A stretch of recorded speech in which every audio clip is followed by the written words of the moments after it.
बाप की पगड़ी बचाने के लिए शादी के लिए तैयार हो गई। निकाह का दिन था। लड़की ने अपने उस लड़के को कॉल की जिससे वो मोहब्बत करती थी और उसे कहा कि शादी में ज़रूर आना। तो लड़के ने मना कर दिया। लड़की के बहुत ज़्यादा इसरार करने पर वो लड़का मान गया।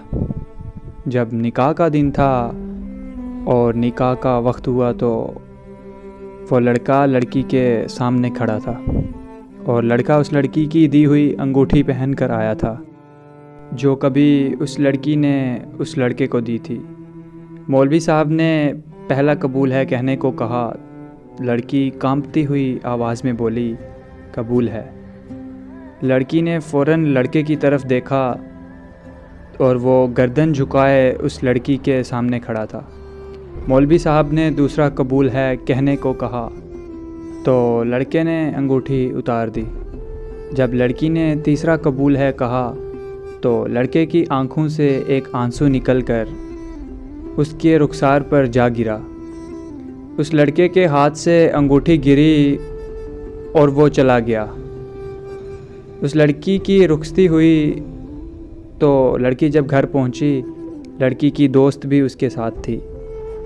लड़की अभी जाकर बैठी ही थी, इतने में उसकी दोस्त को एक कॉल आई और कॉल सुनते ही लड़की के दोस्त के हाथ से मोबाइल गिर गया।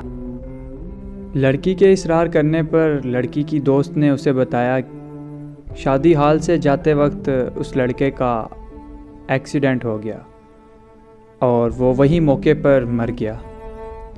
ये अल्फाज सुनने ही थे कि लड़की के पांव तले ज़मीन निकल गई, मानो जैसे लड़की पर आसमान आ गिरा हो और वो लड़की अपने होश गंवा बैठी थी। अचानक लड़की को फूट फूट कर रोते हुए याद आया कि उस लड़के ने उस लड़की से कहा था कि अगर तो मैं तुम्हारे निकाह पर आया तो मैं मर जाऊंगा। वो लड़की के इसरार करने पर ही वो आया था। लड़की और फूट फूट कर रोने लगी कि मेरे कहने पर वो आया था।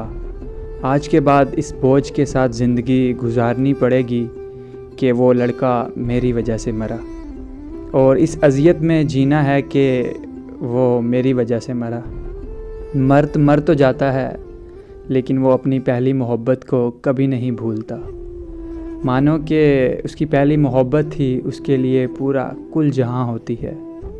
और मर्द जिससे सच्ची मोहब्बत करता है तो उसका कब्र तक साथ निभाता है।